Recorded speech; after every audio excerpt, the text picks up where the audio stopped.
पिछले कई दिनों से पड़ रही कड़ाके की सर्दी के बाद आज मौसम में हल्का सुधार हुआ है। कई जगहों पर धुंध जो है वो कम है। हम आपको एक रिपोर्ट दिखाते हैं। इस वक्त रात के 3 बजे और हम सराय काले खां इलाके में आप देख सकते हैं कि कोहरा बिल्कुल गायब है। हालांकि हल्की धुंध जरूर है, साफ है विजिबिलिटी, और इसी वजह से जो गाड़ियां हैं वो तेज रफ्तार में दौड़ रही हैं। 3 दिन पहले तक दिल्ली में जो रात के वक्त गाड़ियों के टायर थम से गए थे क्योंकि विजिबिलिटी कोहरे की वजह से 0 हो चुकी थी, लेकिन पिछले 3 दिन से कोहरे में राहत है। मौसम रात में थोड़ा साफ है और कोहरा काफी कम पड़ रहा है, बिल्कुल ना के बराबर। यही वजह है, आप देख सकते हैं कि गाड़ियां जो हैं वो तेज रफ्तार में दौड़ रही हैं। इधर कश्मीर में कड़ाके की ठंड और बर्फबारी के बीच एक परिवार के 2 मासूम बच्चों की सर्दी से ठिठुरते हुए जान चली गई। दिल को चीर देने वाली दास्तां कश्मीर के कुलगाम। कश्मीर के कुलगाम में कड़ाके की ठंड की वजह से एक ही परिवार के 2 मासूम बच्चे ठिठुर कर मर गए। रूह कांपाने वाली ठंड के बीच इस पॉलिथीन के टेंट में एक परिवार रह रहा था। गरीबी, बेबसी और लाचारी का मुकाबला बर्फीली हवाओं और कड़ाके की ठंड से था। सुई की तरह चुभने वाली बर्फीली हवाओं के सामने गरीबी ने दम तोड़ दिया।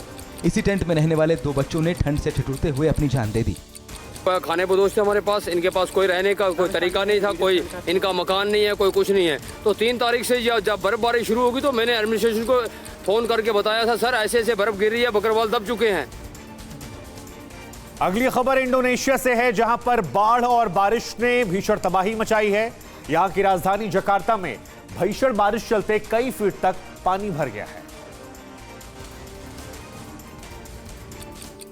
इंडोनेशिया में बाढ़ और बारिश ने जबरदस्त तबाही मचा दी है। बाढ़ ने राजधानी जकार्ता के आसपास के शहरों को पूरी तरह से डुबो दिया। रिहायशी इलाकों में कई फीट तक पानी भर गया है।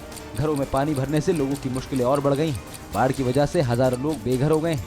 बाढ़ प्रभावित इलाकों में इंडोनेशिया के राष्ट्रपति ने दौरा किया, स्थिति का जायजा लिया और अधिकारियों को हर संभव मदद करने का आदेश दिया। इंडोनेशिया का साउथ कालीमंथन इलाका सबसे ज्यादा प्रभावित हुआ है। वहां के लगभग 10 जिले बाढ़ में डूब गए हैं। रेस्क्यू ऑपरेशन जारी है और प्रशासन ने अब तक 40,000 लोगों को सुरक्षित स्थानों पर पहुंचा दिया है। और जम्मू कश्मीर में सुरक्षा बलों ने आतंकवादियों की जो बड़ी एक साजिश इसको नाकाम किया। सांबा सेक्टर से हथियार ले जा रहे जैश के 2 ओवरग्राउंड वर्कर्स को गिरफ्तार किया गया। सुरक्षा बलों ने कश्मीर में एक बड़ी साजिश को नाकाम कर दिया है।